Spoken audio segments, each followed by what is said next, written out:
Hello and welcome back again to a brand new video of WordPress tutorial series for beginners brought to you by wpkites.com. My name is Rehan Gilani और last video में हमने सीखा था कि WordPress में नई blog post और pages कैसे क्रिएट किए जाते हैं। आज की इस वीडियो में हम ये देखेंगे कि पेजेस और पोस्ट ये अलग-अलग से क्यों इस्तेमाल होते हैं, जबकि बज़ाहिर फ्रंट एंड पे इनको जब कोई यूज़र देखता है, कोई विजिटर देखता है तो ये बज़ाहिर बिल्कुल एक जैसे ही लगते हैं। फ़र्क क्या है और ये दोनों चीज़ें कब और किस सिचुएशन में इस्तेमाल होती हैं, let me take you back to the computer screen और आपको ज़रा डिटेल में एक्सप्लेन करते हैं कि इनका बेसिकली पर्पस क्या है। Let's go.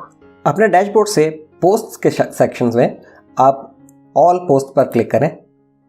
यहाँ पर अगर आप इस सेक्शन को ज़रा गौर से देखिए तो आप देखेंगे कि यहाँ पर पब्लिश की गई पोस्ट जो है वो रिवर्स क्रोनोलॉजिकल ऑर्डर में आती हैं। अब ये reverse chronological order, I hope कि यू अंडरस्टैंड कि जो पोस्ट सबसे पहले पब्लिश हुई है वो बाय डिफ़ॉल्ट नीचे जाना शुरू हो जाती है और उसके बाद पब्लिश होने वाली पोस्ट उसके ऊपर आती है ऑटोमेटिकली, और उसके बाद पब्लिश होने वाली उसके ऊपर, एंड ये सिलसिला goes on and on and on. नई पोस्ट आती जाती हैं, पुरानी पोस्ट सबसे नीचे जाती रहती है। ऑफ कोर्स आप पोस्ट को रीराइट कर सकते हैं पुरानी पोस्ट को, और उसकी डेट फिर बाद में चेंज भी कर सकते हैं, लेकिन फिर वो जब रीपब्लिश होगी तो ऑफ कोर्स यही होगा ना कि आपने आज की डेट में पब्लिश की है तो वो एक बार फिर सबसे ऊपर आ जाएगी, क्योंकि वो डेट के हिसाब से चलती हैं। पोस्ट मुख्तलिफ कैटेगरीज और टैग्स के अंडर पब्लिश होती हैं, कंटेंट को ऑर्गेनाइज, और ये टाइम सेंसिटिव होती हैं। पुराने ज़माने में आपको याद होगा कि डायरी लिखने का रिवाज बहुत अहम होता था। लोग रात को सोने से पहले डायरी लिखते थे और अपनी दिन भर की मसरूफियात या अहम वाक़यात उसमें रिकॉर्ड करते थे।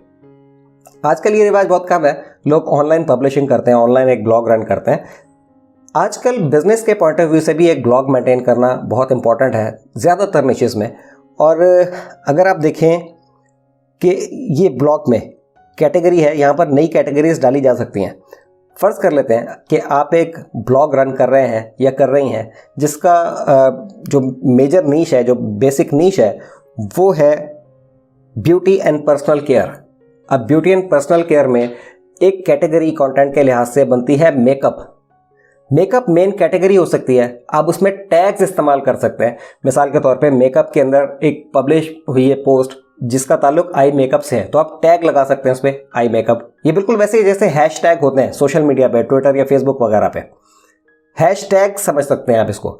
वर्डप्रेस की ज़बान में इसे सिंपली टैग कहते हैं। इसी तरह अगर उसमें कोई फेस मेकअप से रिलेटेड चीज़ है तो वो है अंडर जो कैटेगरी है वो मेकअप ही है मेन, लेकिन आप उसमें टैग इस्तेमाल कर सकते हैं फेस मेकअप। एक दूसरी इंपॉर्टेंट बात यह है कि जो पोस्ट होती है वो हायरार्कियल नहीं होती। पोस्ट सिर्फ एक सिंगल फुल फीचर्ड पोस्ट होती है, वो चाइल्ड या पेरेंट पोस्ट नहीं होती। ऑन द अदर हैंड अगर आप पेजेस पर जाइए, यहाँ पर मैं ऑल पेजेस पे क्लिक कर रहा हूँ, आप देख रहे हैं यहाँ पर ये कुछ पेजेस हैं। मिसाल के तौर पे प्राइवेसी पॉलिसी, ये टाइम इनसेंसिटिव होते हैं, यानी टाइमलेस होते हैं। आपकी प्राइवेसी पॉलिसी जो है वो आपकी एक वक्त में एक ही रहेगी। आपका अगर अबाउट अस का पेज है तो वो ऐसा नहीं होगा कि सन 2022 में आपका अबाउट अस पेज कुछ और है और 2023 का अबाउट अस पेज उससे अलग है, यानी वो अबाउट अस 2022, अबाउट अस 2023 और अबाउट अस 2024 ऐसे नहीं होता। हाँ, कुछ एडिशन डिलीशन होता है ऑफ कोर्स, लेकिन आपका अबाउट अस का पेज अबाउट अस का पेज ही रहता है, वो ईयर्स के हिसाब से या डेट के हिसाब से नहीं होता। सिमिलरली वो किसी कैटेगरी के अंडर भी फॉल नहीं कर सकता। हाँ, ये मुमकिन है कि आपके जो पेजेस होते हैं ये पेरेंट या चाइल्ड पेज हो सकते हैं, यानी एक पेज के अंडर आप child pages, multiple child pages publish कर सकते हैं, लेकिन वो किसी स्पेशल कैटेगरी में नहीं होते।